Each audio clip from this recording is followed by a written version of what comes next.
That doesn't look too good. This week, a literary journey ends. I am finishing the fourth and final installment of the Tales from the Gas Station series by Jack Townsend. If I'm being honest, I've had mixed feelings about all three installments of this series that I've read so far. This series is an absolute fever dream. It is so random, it is so complicated, it is so convoluted, and I have no idea what's happening.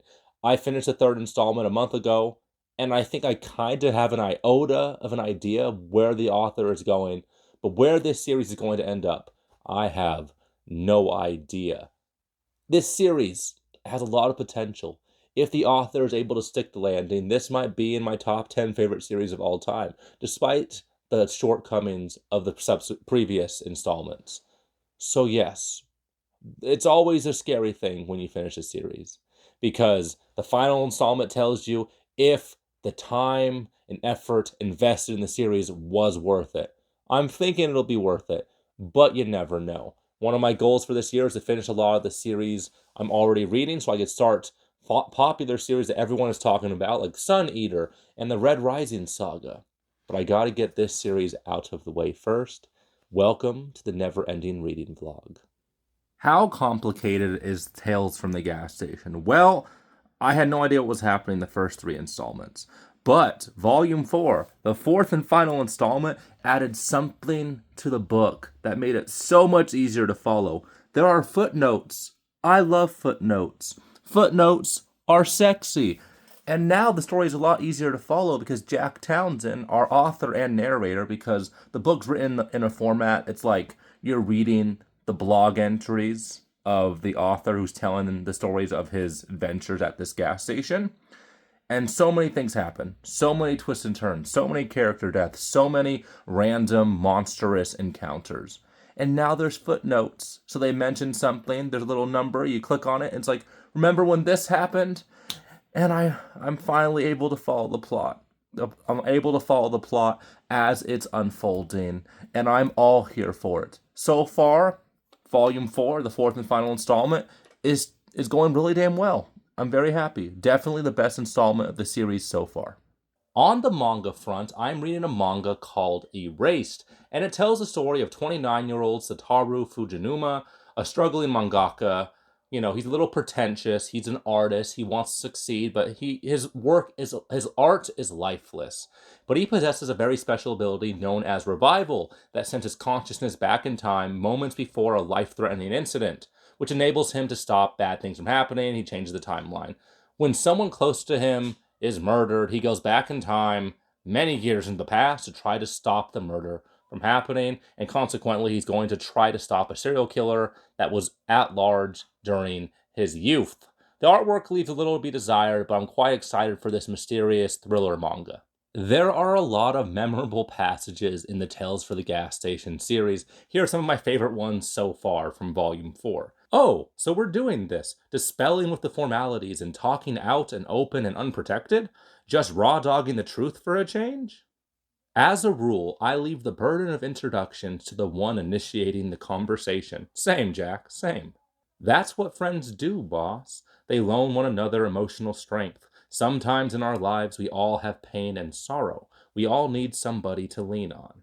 And here's one quote that perfectly describes my personal experience reading this series and trying to make predictions. I was truly impressed by how close he got to the truth while simultaneously being wrong about every single thing. So yeah, there are a lot of fun passages in this book and in this series. Very memorable. Maybe those will pique your interest. It's always pretty bittersweet when you're finishing up a series because you invested so much time into it. I've grown to really care for these characters. The inside jokes are building. There's so many references, so many things that are constantly alluded to. And one thing I will say about Tales from the Gas Station, yes, it is convoluted. Yes, it is complicated. Yes, it is hard to follow. Yes, at times it is frustrating. But I really am so invested on what's going to happen towards the end. I'm 68% through, my ebook. And I think it's going to be about like 3.5 hours left to finish the book. And I have 2 days to do that.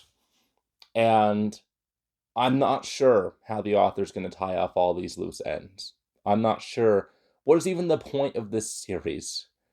I know that Jack works at this gas station where weird things happen. It's a nexus between worlds and different dimensions.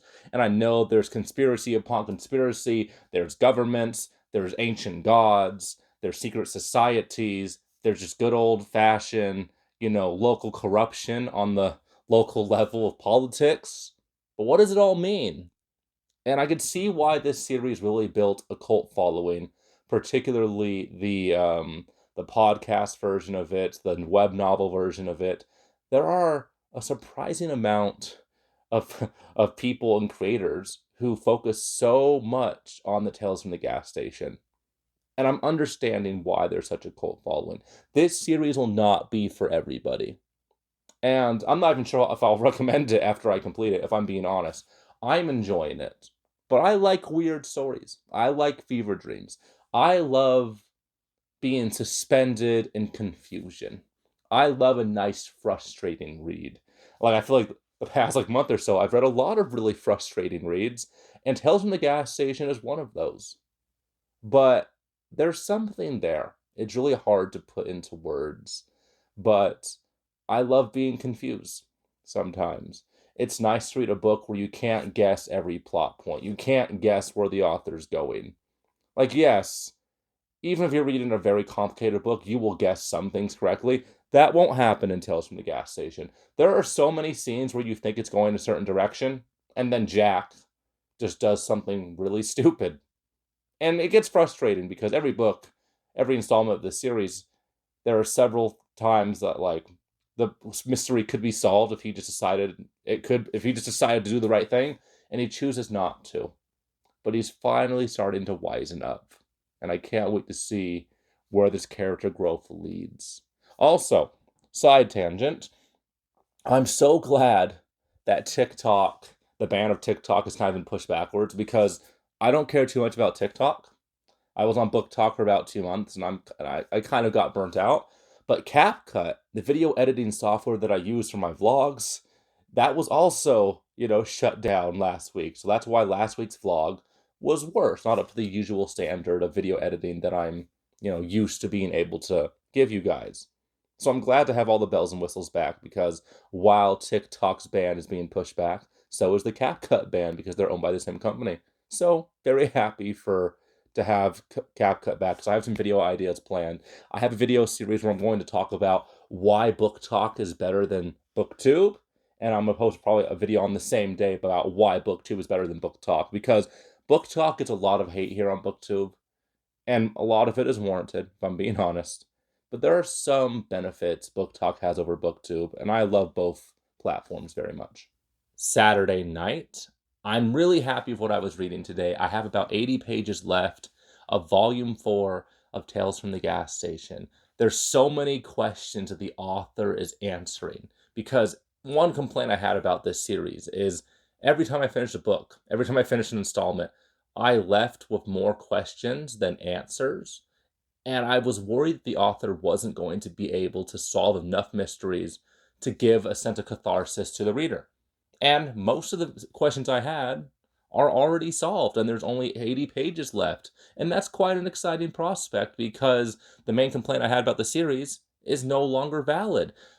The author somehow was able to give the backstory to 5 or 6 characters in a very short amount of time in a way that didn't overstimulate me as a reader and also just made me really want to pick up the first installment in the series again. I'm not a big fan of rereading, so I won't be rereading the series anytime soon, but I might do it.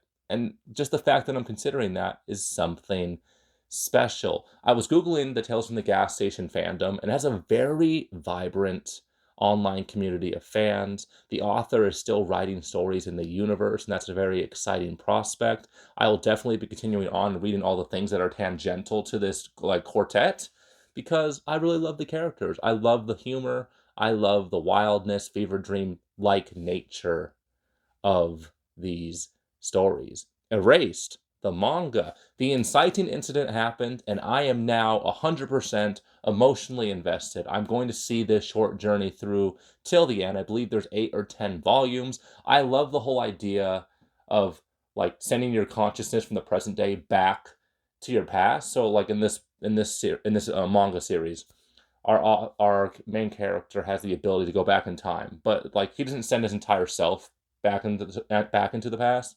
He's able to send his consciousness, his current wisdom, his current intelligence back to an earlier stage in his life to stop bad things from happening, and he's trying to stop a person from dying. And he's going back to a past like 15 years prior, and there's a serial killer on the loose, and he's trying to see what went wrong, trying to see what thing he could change to stop these people from dying. And I find that compelling. I love mysteries. I love thrillers. Both the things I'm reading this week are mysterious thrillers. And I'm quite excited to see how Tales from the Gas Station ends. I'll be finishing probably only the first volume of Erased, but definitely will be the next manga I finish.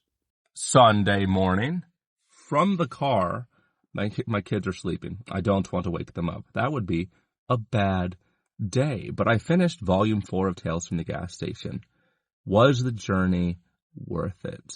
4 books, lots of confusion, lots of things to slog through, lots of details, lots of weird mysteries. But the ending answered most of the questions I had. And I got the catharsis that I was looking for. It was a hard-fought journey, but a journey worth taking. This is a series that is definitely very hard to recommend because you have to work for it. If you're a reader that needs to understand what's happening, don't pick up this series. If you're a reader that needs things to be serious, you need things to make sense as you're reading them. If you're a reader that needs, to feel good about where the story is going after every installment, this series might be difficult to recommend. So even though I enjoyed this series, and that there's not a single installment in this quartet that I would rate below 3 stars, it's going to be a very hard series to it's going to be a very hard series to sell. I'm aware of that. Maybe after I make a dedicated series review, I'll be able to better discuss it and better recommend it to people, find the target audience. But yeah, Tales from the Gas Station, the ending answered all the questions that I needed. There are still some loose ends. There are still some things I want the answers to, and the author is still adding to this universe, so perhaps I will get those answers eventually. I'm going to be reading all the side additional stuff probably the next 2 months or so. But yes, quite a good journey. There's a little something for everybody. Government conspiracies, cosmic horror, eldritch gods, magic, science, maybe some time travel elements. And time travel elements are very hard to pull off. If you want to read a series that pulls off time travel super well, The Impossible Times Trilogy by Mark Lawrence is a series I have reviewed, in its own video. So give that a try in the link below. Yeah, this week, I'm pretty happy with this week. I finished my first series of 2025. And now I'm free to start Sun Eater next week. I'm really happy that I'm starting Sun Eater. I'm also, tomorrow we vote on the next read for the book club. So probably going to be Lonesome Dove or another Stephen King book. So I have lots to look forward to for the end of January and early February. I love the feeling of finishing a series. And I'm glad I finished Tales from the Gas Station. I don't think there's any series since I've started BookTube that I finished so quickly. And that's very strange because I've enjoyed other series much more. But this is a series that definitely needs to be finished quickly if you want to understand everything that is happening. So yes, I look forward to seeing what the stories have in store for me. Thank you guys for watching the Neverending Reading Vlog, and I'll talk to you guys next time.